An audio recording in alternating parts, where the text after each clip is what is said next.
نہیں ہے ولایت کے لیے. اور اس حدیث سے ایک اور بات سمجھنی ہے کہ ہمیں ہر بندے سے محبت سے بات کرنی ہے. اللہ کریم نے اپنے اولیاء کو بندوں میں چھپا کر رکھا ہے. ہاں اس سے سمجھ لو بات کو. ہمیں نہیں پتا یہ ماشاءاللہ اتنا بڑا مجمع ہے, ہو سکتا ہے یہاں بھی کچھ اولیاء کرام موجود ہوں, بلکہ یہاں تک کتابوں میں لکھا کہ ولی کو خود بھی نہیں پتا ہوتا کہ میں اللہ کا ولی بن چکا ہوں. یہ اللہ کی مرضی ہے, کسی پر آشکار کر دے, کسی کو پتہ ہی نہ چلے, اور اس کا درجہ اللہ کی بارگاہ میں بہت بڑا ہو. تو ہمیں ہر بندے سے محبت کرنی ہے, عزت کرنی ہے. کسی کے کپڑے پرانے ہیں, کوئی غریب ہے, کوئی جناب دکھنے میں اچھا نہیں ہے, اس کو ذلیل نہ کریں, کیونکہ اگر اللہ کا یہ ولی ہوا نا, ویسے ہی مسلمان کو تکلیف نہیں دینی ہے. اور اگر یہ اللہ کا ولی ہے تو پھر تو میرا بیڑا غرق ہو جائے گا, کیونکہ احادیث پہ یہ بھی مضمون ملتا ہے کہ جس نے کسی اللہ کے ولی سے بغض کیا, دشمنی کی, تو اللہ اس سے اعلان جنگ فرماتا ہے. اور جس سے رب جنگ کرے وہ تو بربادی ہونا ہے نا. اے میرے پیارے اسلامی بھائیوں, اپنے ملازمین, اپنے غریب رشتہ دار, عام مسلمان, ہم بس میں جا رہے ہیں, رکشے میں جا رہے ہیں, ٹرین میں جا رہے ہیں, جو بھی مل رہا ہے, اگر مسلمان ہے محبت سے بات کریں, پیار سے بات کریں, ڈریں اس بات سے کہ اگر یہ مرتبے والا ہوا تو میرا بیڑا غرق ہو جائے گا. سب کو پیار دو نا. اور پھر سبحان اللہ, جب اللہ کا نیک بندہ ہاتھ اٹھا لے تو اللہ اس کی قسم کو پورا فرما دیتا ہے. تو بہرحال میرے پیارے اسلامی بھائیوں, اولیاء کرام کی شان بڑی نرالی ہے. اور پھر سبحان اللہ اولیاء کرام کی کرامتیں. اچھا بعض اوقات پھر یہ بھی ذہن میں آتی ہے بات کہ کرامتیں اتنی سناتے ہیں, اولیاء کرام کی باتیں سناتے ہیں, تو کرامت کہاں سے آ گئی؟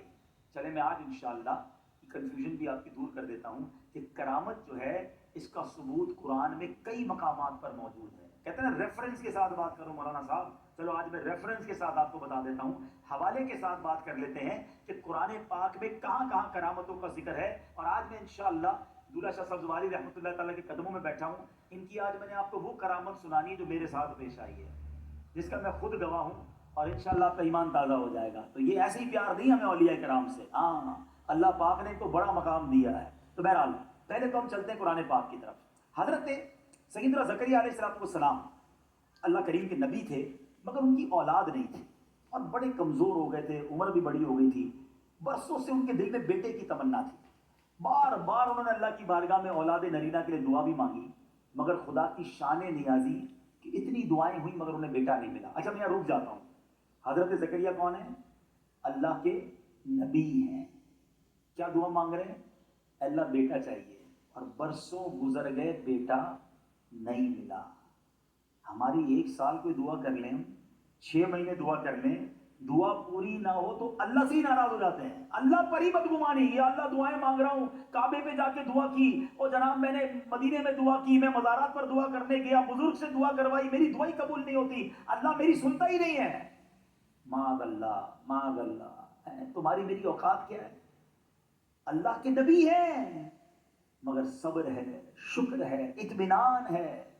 یہ جن کی دعائیں لیٹ قبول ہوتی ہیں, چلو ان کو بھی ایک مدنی پھول دے دیتا ہوں تاکہ تسلی رہے. اللہ سے بدگمان نہ ہوا کرو, اللہ پر اتنا تو بھروسہ کر لو یار. یہ بات تو یقین سے کہو گے نا کہ اللہ ہماری ماں سے کئی گنا زیادہ چاہنے والا ہے, مانتے ہو نا اس بات کو؟ ایسا ہی ہے نا, ہمارے ماں باپ سے زیادہ محبت کرنے والا ہمارا رب ہے, بلکہ ہمارے ماں باپ کو دینے والا بھی ہمارا رب ہے. لیکن آج اگر ہم اپنے بہت سارے ہمارے بچوں کی خواہشیں ہوتی ہیں جو ہم پوری نہیں کرتے. بچے کو بخار ہو تو اس کو آئس کریم نہیں کھلاتے, بچہ رات کو باہر جانے کی بات کرے تو پتہ ہے حالات ٹھیک نہیں جانے دیتے, بچہ ایسی چیز مانگے جو ہمیں پتہ ہے اس سے بگڑ جائے گا, ہم نہیں دیتے, ہم منع کر دیتے ہیں. کیوں منع کرتے ہیں؟ بچہ رو رہا ہوتا ہے تو ہم کیا کہتے ہیں, یار بچے کو نہیں پتا, مجھے پتا ہے اس کو کب کیا دینا ہے, یہ دوں گا تو خراب ہو جائے گا, بیمار ہو جائے گا, بگڑ جائے گا. ایسا ہی ہے نا, تمہیں باپ ہو کر پتا ہے بچے کو کب کیا دینا ہے, میرے مالک کو نہیں پتا مجھے کب کیا دینا ہے. اتنا تو بھروسہ کر لو کہ وہ رب نہیں دے رہا, یہی بہتر ہوگا نا میرے لیے. میں دعا کر رہا ہوں, میں رو رہا ہوں, مجھے وہ نہیں دے رہا, تو یہ اطمینان ہو کہ اللہ تو نہیں دے رہا, تو یہی میرے لیے بہتر ہے, میں راضی ہوں تیری رضا پر. حضرت زکریا نبی ہیں, دعا کر رہے ہیں, گڑ گڑا رہے ہیں, بیٹا نہیں مل رہا. اب دیکھو کیا ہوا, جب انہوں نے حضرت مریم کی محراب میں گئے, وہ حضرت مریم عبادت کرتے. حضرت مریم کون ہے؟ حضرت عیسیٰ کی والدہ علیہ السلام. نبی نہیں ہے, عورت تو نبی ہو نہیں سکتی, اس کا مطلب آپ ولیہ ہیں. تو آپ جب حضرت مریم کی محراب پہ گئے نا, تو یہ پورا واقعہ قرآن میں کہا ہے, ریفرنس پہلے دے دیتا ہوں. سورہ آل عمران آیت نمبر 37 سے 41 کے درمیان یہ واقعہ موجود ہے, آپ خود قرآن کھول کے پڑھ لیجئے گا. اچھا آپ وہ جب گئے تو دیکھا کہ محراب مریم میں پھل آئے ہوئے, اور پھل وہ ہیں کہ اگر سردیاں ہیں تو گرمیوں کے پھل ہیں، اگر گرمیاں ہیں تو سردیوں کے پھل ہیں۔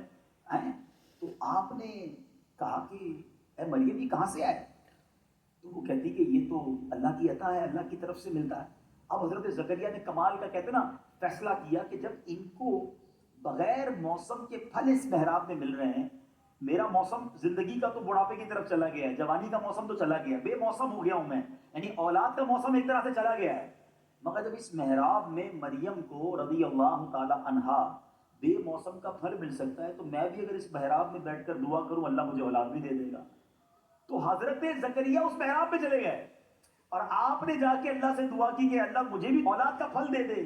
چنانچہ آپ نے محراب مریم میں دعا مانگی، اللہ کریم نے بڑھاپے میں آپ کو بیٹا عطا فرمایا، اس بیٹے کا نام بھی رب نے عطا فرمایا کہ اے زکریا اس کا نام یحییٰ رکھنا۔ اور سنو، صرف بیٹا نہیں دیا، صرف نام نہیں دیا، حضرت یحییٰ کو نبوت کا شرف بھی عطا فرما دیا۔ ہائے ہائے، بہت ساری کنفیوژن دور ہو گئی۔ بھائی مزار پہ دعا کرنے کی کیا ضرورت ہے، گھر میں بھی اللہ سنتا ہے۔ کیا ضرورت ہے بازار پہ جا کے دعا کرنے کی، بیڈ روم میں دعا کر لو۔ کیا ضرورت ہے سفر کر کے ادھر جانے کی۔ حضرت زکریا کیوں گئے محراب مریم میں؟ قرآن میں یہ واقعہ موجود ہے۔ ارے وہ اللہ کے نبی ہیں، سبحان اللہ، رہتی دنیا کو بتانا ہے کہ جہاں نیک بندوں کے قدم لگ جائیں رب وہاں دعا قبول فرماتا ہے۔ ارے وہ تو عبادت مریم کی جگہ تھی، جہاں خود نبی پاک موجود ہو، جس روضے میں نبی موجود ہو، جس قبر میں صحابہ موجود ہو، ارے جس مزار میں اولیاء موجود ہو، اگر میں اس کے قریب جا کر دعا مانگوں تو رب دعائیں کیوں نہ قبول فرمائے گا۔